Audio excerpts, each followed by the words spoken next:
Hi everyone, welcome back sa aking channel, GTR Math Tutorial. So for today's video, we will discuss another lesson about quadratic equation. So meron tayong 5 problems dito. Write the quadratic equation in the form ax squared plus bx plus c equals 0, standard form. Given the following roots. So meron tayong given na 5 roots. Yan, tapos hahanapin naman natin ngayon, so pabaligtad. Given ang roots, hahanapin natin yung quadratic equation in standard form. So meron tayong 2 ways para sagutan ito. So ipapakita ko parehas. Okay, so yung una, pwede natin gamitin yung sum and product of the roots. Okay, so di ba meron tayong formula for sum and product. So ang sum ay x sub 1 plus x sub 2 equal yan sa negative b over a, and then ang product naman x sub 1 times x sub 2 ay equal sa c over a. Okay, so pwedeng gamitin ito, pwede rin naman yung pabalik na factoring. So yung way natin pagsosolve ng factoring, pabalik naman yung gagawin natin. Okay, so gawin natin parehas dito sa number 1.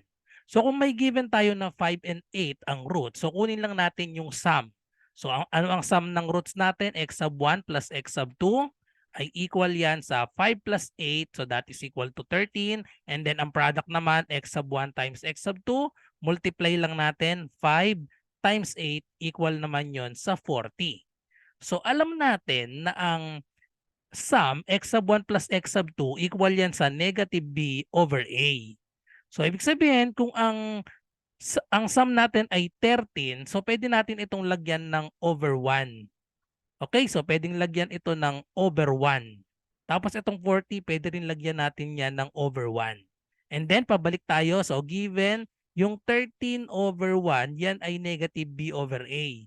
So therefore, ang magiging value ng b natin dito, so ang magiging b natin is equal to negative b over a daw. So therefore, ang b natin magiging negative 13. Ang a natin, itong denominator na 1. So tapos dito, ang magiging c naman natin ay itong 40. So ang c natin ay 40 dahil ang formula nga ng product ay c over a. Tapos syempre, ang a natin 1 pa rin. So kung meron na tayong values ng a, b, and c. Okay, so i-substitute na lang natin dito sa standard form. So therefore, ang standard form natin ay, ang a ay 1. So we have 1x squared. Pwede nang hindi isulat yung 1. And then bx, so we have b is negative 13. So we have negative 13x. And then c is positive 40 equals 0. So ito na yung ating quadratic equation in standard form kapag ang roots ay 5 at 8. So ano naman yung isang solution? So ito naman yung isang solution, isosolve natin pabalik. So ibig sabihin yan, x sub 1 ay 5 and then x sub 2 is equal to 8. So isolve natin pabalik, gawin naman nating 0 ito. So para maging 0 itong right side, parehas ng x sub 1 and x sub 2. So yung subscript, pwede na nating tanggalin yan. So itong 5, ilipat natin sa kabila para maging 0 ito. So we have x minus 5 equals 0.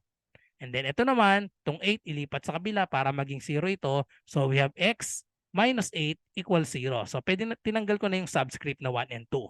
So tapos dahil 0 nga parehas, so pagsamahin natin itong x minus 5 and x minus 8. So i-multiply natin, x minus 5 times x minus 8 is equal to 0. And then gamit tayo ng FOIL method, i-multiply lang natin ito. X times x, we have x squared. X times negative 8, we have negative 8x. And then si negative 5 naman, negative 5 times x, we have negative 5x. And then negative 5 times negative 8, that is positive 40 equals 0. And then combine the middle term. So we have x squared, negative 8x minus 5x is equal to negative 13x. And then just copy plus 40 equals 0. So therefore, meron tayong same answer gamit ang sum and product. Ito namang isa, gamit ang factoring, isolve natin pabalik. Same answer, x squared minus 13x plus 40 equals 0. Okay, so next number 2. So depende sa inyo kung saan kayo mas nadadalian gamit itong sum and product. Ito naman factoring na pabalik lang yung pagsasolve natin. Okay, so gamitin natin itong isa, yung sum. Ito, ang gamitin na lang natin dito sa number 2, ito na lang sum. Tapos itong number 3, ito namang isa. Okay? So we have ang sum natin x sub 1 plus x sub 2. So i-add lang natin negative 5 plus negative 7. That is equal to, add natin negative 12. And then x sub 1 times x sub 2. Multiply lang natin negative 5 times negative 7. That is equal to 35. So lagyan lang natin. So gamit yung formula x sub 1 plus x sub 2, b over a daw siya. So itong negative 12 pwede natin lagyan yan ng over 1. Ang 35 naman pwede natin lagyan yan ng over 1. Parehas din yan. So therefore ito na yung b natin. So therefore the b will be opposite lagi ng sign nito dahil ang formula natin negative b over a. So kung negative 12 ito, ang b natin ay 12 lang. Okay, so ang A natin, so parehas over 1. So A is equal to 1. And then C is equal to the product. So product C over A. So C is equal to 35. So therefore, ang quadratic equation natin whose roots are negative 5 and negative 7 is 1x squared or simply x squared and then B. So plus 12x plus 35 is equal to 0. Okay, so you can verify using the other technique kung ito talaga yung magiging answer natin. Okay, so mabilisan lang i-verify natin. So x equals negative 5 and x equals negative 7. Ilipat natin parehas sa kabilang side para maging 0. We have negative 5 transpose, magiging positive 5 equals 0. Ito naman, x plus 7 equals 0. And then, multiply lang natin, x plus 5 and then x plus 7 equals 0. So, tapos multiply ito. So, we have x squared. Tapos, ito idadiretso na natin. Yung outer natin ay 7x. Tapos, yung inner natin ay 5x. Pag pinag-add, 7x plus 5x. So, we have 12x. And then, ito ng last term, 5 times 7. So, we have plus 35 equals 0. Okay, same answer. Okay, so for number 3, ayan, so kapag may decimal, ganun pa rin naman ang gagawin natin dito. So, pag may decimal, tingin ko mas madali ang sum and product. Gamit yung sum and product. Kasi pag dito sa type ng factoring, magkakaroon pa tayo ng mixed number dito. Or magkakaroon ng mixed number. So, kapag ginamit naman yung so anyway, kapag product naman pala dito, kapag pinroduct natin, may decimal pala ito. So, parang may disadvantage parehas. So, pakita na lang natin. So, we have x sub 1 plus x sub 2. So, x sub 1 plus x sub 2 equals 2.5 plus 3.5. So, that is equal to 6. And then, the product, x sub 1 times x sub 2. So, ito medyo malaki ata ang kakalabasan. 2.5 times 3.5. So, ano yung magiging answer natin dyan? So, scratch tayo dito. 2.5 times 3.5, 5 times 5, 25. 5 times 2 is 10 plus 2, we have 12. So, 3 times 5, 15. 3 times 2 is 6 plus 1, we have 7. Add natin 5, 2 plus 5, 7. 1 plus 7 is 8. May dalawang decimal tayo. So, we have 8.75. So, we have 8.75 itong isa. So, therefore, malalaman na natin ang value ng ABC. So, tapos isi-simplify pa natin. So, we have ang sum natin. So, 6. So, pwede natin lagyan ito ng over 1. Ito rin ay over 1. So, therefore, ang B natin, so sum natin negative B over A. So, therefore, B is equal to negative 6. Okay? Opposite lagi. And then A is equal to 1. So, mapapansin nyo yung A natin kapag given yung product and given yung dalawang roots, yung A laging 1 yan. Tapos simplify na lang natin. Kasi ito may decimal tong isa eh. So, next natin, ang C natin ay kung ano ito, 8.75.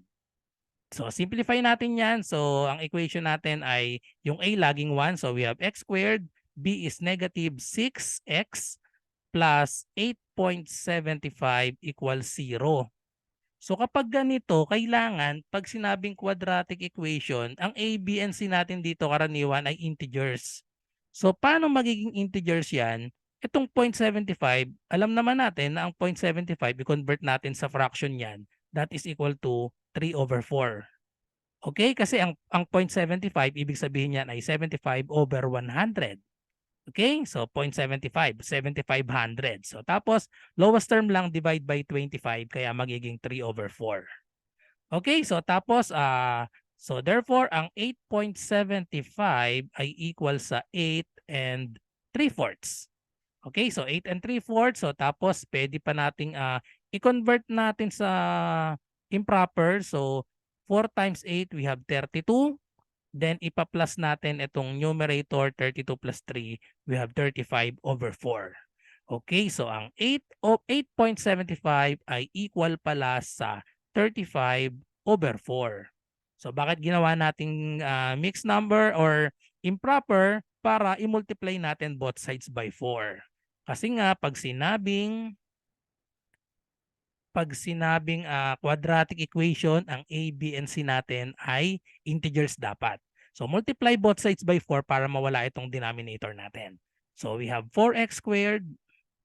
I-distribute lang ito. Ayan, distribute lang. 4 times negative 6. So we have negative 24x. And then ito, syempre, kaya nga nag-multiply ng 4 para makancel lang ito. So plus 35 is equal to 0. So ito na yung final answer natin in standard form. 4x squared minus 24x plus 35 equals 0.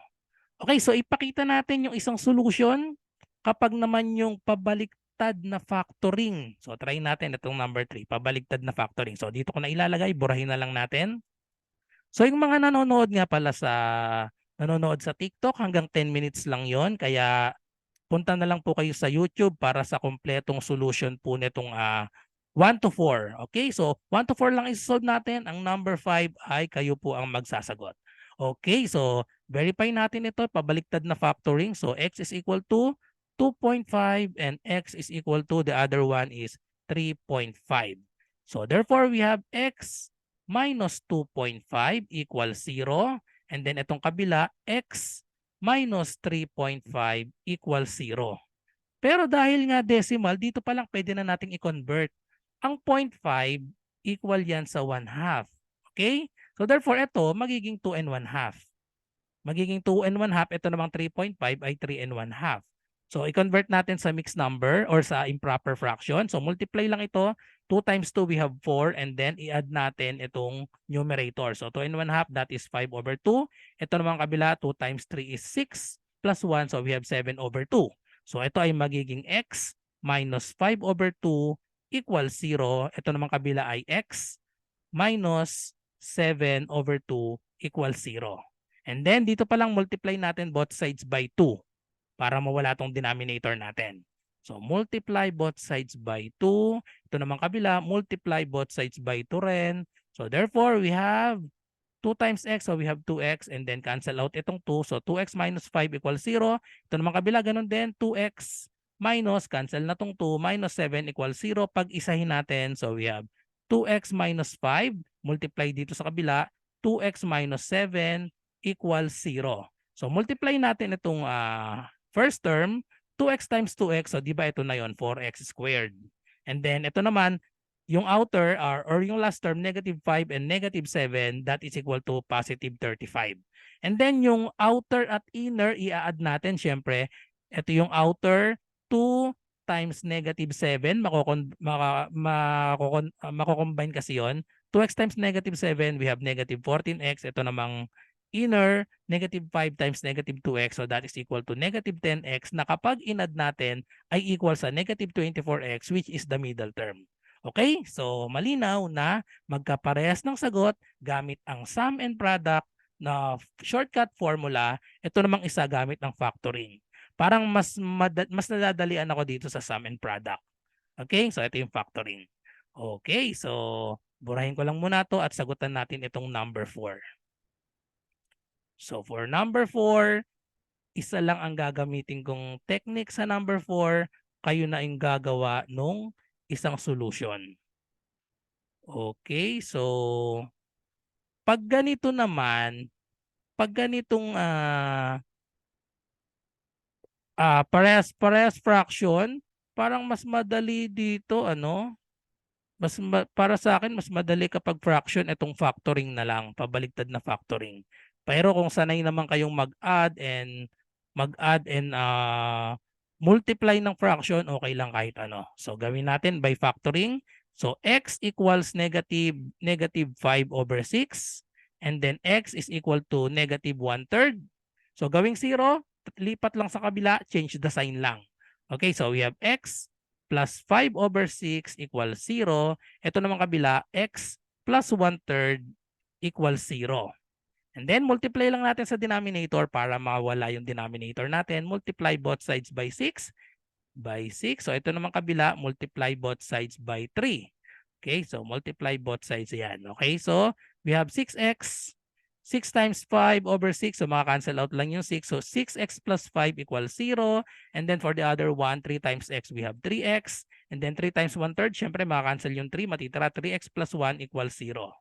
And then, multiply lang natin to. So we have 6x plus 5. And then 3x plus 1 equals 0. Then multiply lang natin. So 6x times 3x. So we have 6 times 3, that is 18x squared. Outer natin 6x. 6x times 1. So we have positive 6x. And then inner 5 times 3x. So we have plus 15x. And then last 5 times positive 1, positive 5 equals 0. So therefore the final answer is combine the middle term 18x squared, 6x and 15x, so that is positive 21x plus 5 is equal to 0. So ito na yung final answer natin. Okay, so you can verify using the shortcut for sum and product. Kung ito talaga yung magiging sagot, 18x squared plus 21x plus 5 equals 0. And then try to answer number 5. I-comment nyo po ang sagot nyo para sa number 5. Okay, so that's all. So I hope nagustuhan yung explanation ko para sa problem na ito. So write the quadratic equation given ang dalawang roots. So thank you for watching, and kung meron kayong math question, i-comment nyo lang po sa aking channel. Pwede rin sa aking FB group or i-DM nyo ako sa aking messenger na RJ Enseñado. Bye-bye and God bless.